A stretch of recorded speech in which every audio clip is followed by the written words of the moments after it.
FIA वाला इधर आए ना कोई। FIA के किसी आदमी ने लाल हवेली की टेरिटरी में कदम रखा तो हम आईनी और कानूनी अपना हक इस्तेमाल करेंगे। हमें अपनी ذاتی जायदाद में दखल अंदाजी का दिफा करने का हक हासिल है। हम किसी से लड़ने नहीं चाह रहे, ये बहाने ढूंढ रहे हैं। अभी हम हाई कोर्ट जा रहे हैं। मसला क्या है जनाब? अगर ये हमारी नहीं है तो हम कौमी मुजरम हैं, हमें नाअहल करार दिया जाए, हमारे खिलाफ इलेक्शन कमीशन में दरखास्त दी जाए कि जनाब ये काबिज हैं। आधे मरले की ये लड़ाई लड़ रहे हैं, वो भी पता नहीं आधा मरला बनता है कि नहीं बनता। आप लड़ लें। ये आसफ नामी आदमी जो है ये फ्रंट मैन है राना सनाउल्लाह का, और ये मसले पैदा कर रहा है, इस शहर को ब्लॉक करना चाहता है।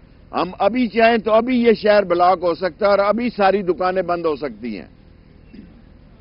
अभी हम मरी रोड ब्लॉक कर सकते हैं, लेकिन ये मलबा खुद आप पे गिरने जा रहा है। इमरान खान काल नहीं भी देगा, भूख और महंगाई और बेरोजगारी से तंग लोग खुद सड़कों पर होंगे। ये लाल हवेली को निशाना बनाना चाहते हैं। जनाब हम बिस्तर यहां लगाएंगे बाहर दरवाजे पे, यहीं सोया करूंगा। और यहां से फिर मैं हर रोज प्रेस कॉन्फ्रेंस, आज तो मैं 5 बजे कर रहा हूं, हाई कोर्ट जा रहा हूं, फिर हर रोज 3 बजे प्रेस कॉन्फ्रेंस करूंगा और आपका पोस्टमार्टम करूंगा।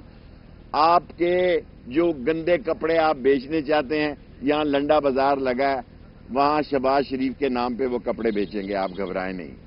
और आए आप में हिम्मत आया तो ये ताले लगा दें, लगे रहें, कोई फर्क नहीं पड़ता। हम हाई कोर्ट जा रहे हैं, हमें पूरी उम्मीद है इंशाअल्लाह इंसाफ मिलेगा। असल इनको तकलीफ ये हो गई है कि परसों बरतानिया की 3 कंपनियां धनराज और लाल हवेली पे फिल्म बनाना चाहती है, जो इनको बर्दाश्त नहीं है, और लाल हवेली तारीख का एक हिस्सा है।